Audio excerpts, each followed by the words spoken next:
Shalom, sobat pecinta kebenaran. Kita berjumpa kembali dan saya bersyukur kepada Tuhan Yesus. Anda setia menonton semua video-video saya dan berharap ditayangkannya video baru dalam channel ini. Dukung terus dalam doa agar channel ini dapat semakin optimal menjadi saluran berkat bagi banyak orang. Puji Tuhan, kita telah menikmati topik tentang kerajaan Allah yang merupakan pokok ajaran dari Tuhan Yesus. Dan mari kita gali lebih dalam lagi tentang hidup sebagai warga dalam kerajaan Allah. Tentu kita perlu lebih memahami bagaimana visi kerajaan Allah agar kita bisa menjadi warga kerajaan Allah yang baik dan berkenan kepadanya. Simak video ini sampai selesai dan mari kita dapatkan berkat Tuhan melalui firman-Nya. Tuhan Yesus melayani dan berkeliling di seluruh Galilea di mana Ia mengajar dan memberitakan Injil kerajaan Allah serta menyembuhkan banyak orang dengan kuasa Allah. Maka tersiarlah berita tentang Dia dan semakin banyak orang berbondong-bondong mengikuti Dia. Dan dalam video ini kita mendasarinya melalui Injil Matius pasal ke-5 ayat 1 sampai ayat ke-16.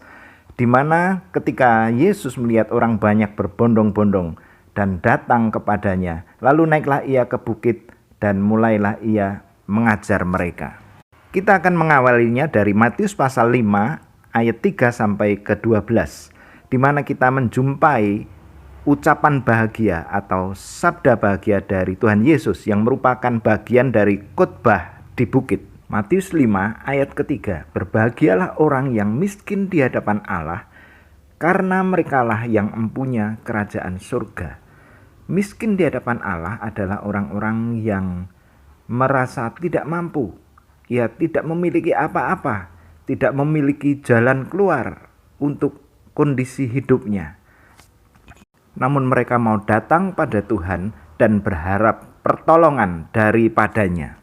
Ayat keempat, berbahagialah orang yang berduka cita karena mereka akan dihibur. Mereka ini adalah orang-orang yang merasa dirinya jauh dari Tuhan, tidak mengenal kebenaran, hidup dalam dosa, sehingga ketika mereka menyadari bahwa mereka membutuhkan belas kasihan Tuhan, atau juga orang-orang yang memikirkan hidup sesamanya, mereka yang memiliki rasa empati terhadap kesusahan orang lain dan mereka berduka untuk itu, maka mereka pun akan mendapatkan penghiburan dari Tuhan. Ayat kelima, berbahagialah orang yang lemah lembut karena mereka akan memiliki bumi. Mereka ini adalah orang-orang yang haknya terampas, orang yang dirugikan, tetapi mereka tidak bisa melawan. Mereka tidak bisa membalas. Orang yang lemah lembut juga orang yang memperlakukan sesamanya dengan penuh perhatian dan dengan tulus hati.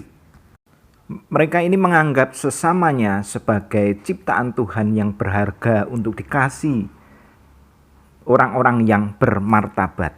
Sehingga orang yang lemah lembut tergerak hatinya untuk menolong sesamanya. Ayat ke-6. Berbahagialah orang yang lapar dan haus akan kebenaran, karena mereka akan dipuaskan. Mereka adalah orang-orang yang terbuka hatinya, mau untuk diubahkan.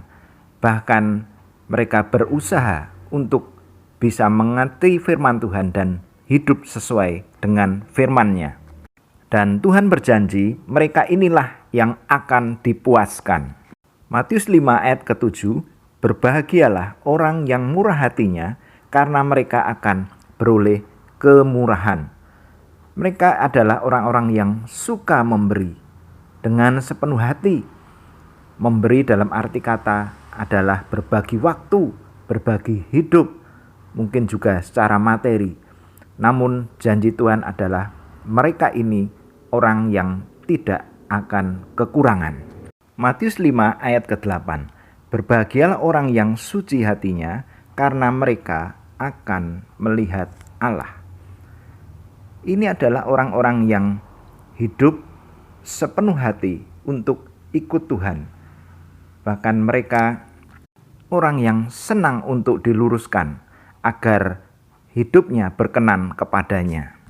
Ini adalah golongan orang-orang yang murni, yang tidak munafik, dan yang jujur, sehingga mereka ini dapat hidup di dalam hadirat Tuhan. Matius 5 ayat ke-9, berbahagialah orang yang membawa damai, karena mereka akan disebut anak-anak Allah.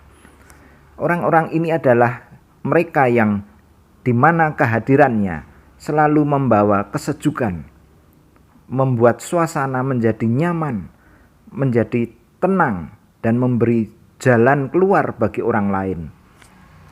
Ia adalah seorang yang membawa damai sebagai mediator, bukannya provokator. Dan inilah kriteria dari anak-anak Allah.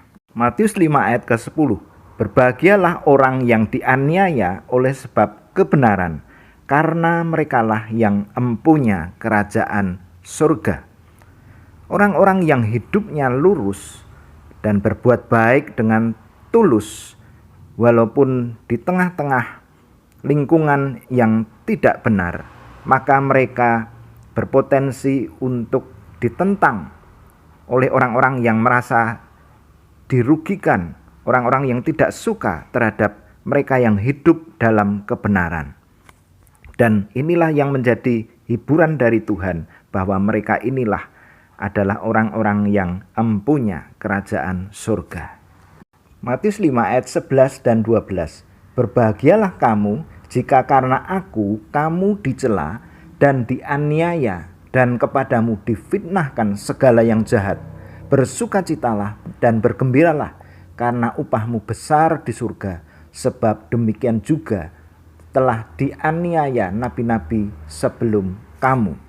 Dari ayat ke-11 kita diajarkan untuk siap menanggung penderitaan, baik berupa perasaan, harga diri, ataupun aniaya secara fisik. Sementara ayat ke-12 menghimbau, mengajak kita untuk terus bertahan dengan iman kita, hidup di dalam iman yang sungguh, karena kita sudah menerima teladan dari para nabi yang sudah dianiaya oleh karena kebenaran. Sobat pecinta kebenaran, kita dapat belajar bahwa kata berbahagia diambil dari kata makarios, yang berarti kebahagiaan yang tidak dipengaruhi oleh keadaan atau kondisi apapun. Kata makarios ini dapat juga diterjemahkan sebagai diberkatilah.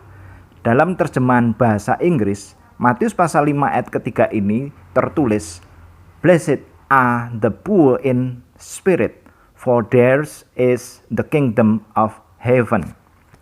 Jadi dalam terjemahan kitab bahasa Inggris dipakai kata diberkatilah.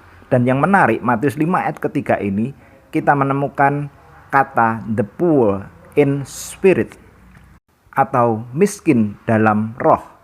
Dipakai kata petokos untuk kata miskin, artinya bahwa sama sekali tidak punya apa-apa, namun bukan miskin secara harta atau benda. Jadi miskin dalam roh bisa berarti orang yang menyadari dirinya penuh dengan kelemahan dan tidak memiliki kebaikan apapun untuk bisa membela dirinya di hadapan Allah.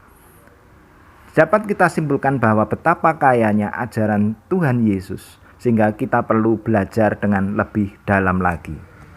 Sobat semua, nampaknya dalam perikop sabda bahagia ini, penulis Injil Matius ingin memberikan gambaran yang jelas kepada orang-orang Yahudi dengan cara mengingatkan mereka bahwa Musa telah datang membawa 10 perintah Allah bagi mereka. Dan saat itu Yesus datang sebagai penggenapan nubuat Tuhan dalam Ulangan pasal 18 ayat ke-15. Ia datang dengan sabda bahagianya untuk umat perjanjian baru, yakni Israel rohani. Melalui ajaran sabda bahagia, Tuhan Yesus memberikan dasar bagaimana mereka sebagai umat kerajaan Allah hidup benar. bahkan dapat memiliki pembaruan hidup sebagai warga kerajaan Allah yang meliputi aspek kehidupan pribadi, kehidupan sosial, dan kehidupan rohani secara bersama-sama.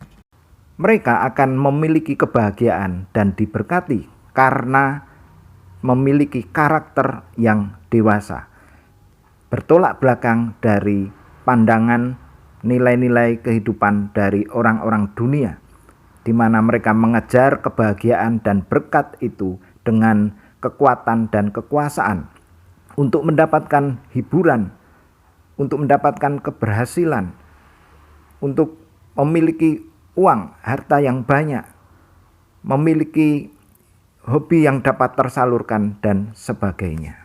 Sabda bahagia menjadi jawaban dan meluruskan ajaran Kristen yang salah, di mana banyak orang menganggap bahwa bahagia itu berarti harus sehat, limpah dengan materi, sejahtera, aman, dan nyaman.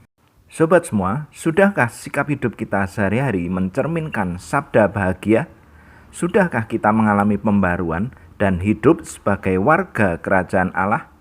Bahagia dan berkat sejati hanya dapat diraih melalui karakter yang terbentuk dan dewasa. Ada kuasa dalam hidup yang telah ditransformasi, dan mereka inilah yang mampu menyenangkan hati Tuhan. Kiranya Tuhan memberkati melalui firman-Nya dan terus menyertai kita.